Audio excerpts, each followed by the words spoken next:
സംസ്ഥാനത്ത് കടുത്ത ചൂട് തുടരുമെന്ന് കേന്ദ്ര കാലാവസ്ഥാ വകുപ്പ്. ഉഷ്ണതരംഗത്തിൽ ഉടനൊന്നും മാറ്റമുണ്ടാകില്ല. താപനില 42 ഡിഗ്രി വരെ ഉയരും. തൃശൂർ മുതൽ വടക്കോട്ടുള്ള ജില്ലകളിൽ ജാഗ്രത പാലിക്കണമെന്നും നിർദ്ദേശം നൽകി.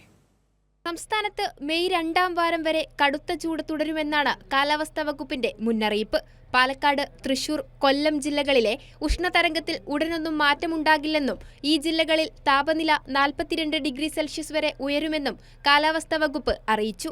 തൃശൂർ മുതൽ വടക്കോട്ടുള്ള ജില്ലകൾ ജാഗ്രത പാലിക്കണം. സൂര്യാഘാതവും സൂര്യതാപവും ഏൽക്കാൻ സാധ്യത കൂടുതലായതിനാൽ പകൽ സമയങ്ങളിൽ പുറത്തിറങ്ങുന്നവർ അതീവ ജാഗ്രത പാലിക്കണം. ഇടുക്കിയും വയനാടും ഒഴികെ 12 ജില്ലകളിൽ ഉയർന്ന താപനില മുന്നറിയിപ്പുണ്ട്. സാധാരണയേക്കാൾ 3 മുതൽ 5 ഡിഗ്രി വരെ താപനില ഉയരാം.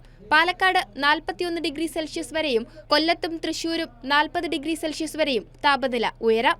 പത്തനംതിട്ട, കോട്ടയം, കോഴിക്കോട്, കണ്ണൂർ ജില്ലകളിൽ 38 ഡിഗ്രി സെൽഷ്യസ് വരെയും ആലപ്പുഴ, എറണാകുളം, മലപ്പുറം, കാസർഗോഡ് ജില്ലകളിൽ 37 ഡിഗ്രി സെൽഷ്യസ് വരെയും തിരുവനന്തപുരത്ത് 36 ഡിഗ്രി സെൽഷ്യസ് വരെയും താപനില ഉയരാൻ സാധ്യതയുണ്ട്.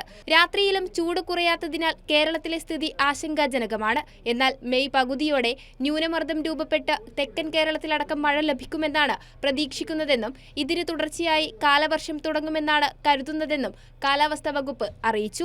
കൈരളി ന്യൂസ്, തിരുവനന്തപുരം.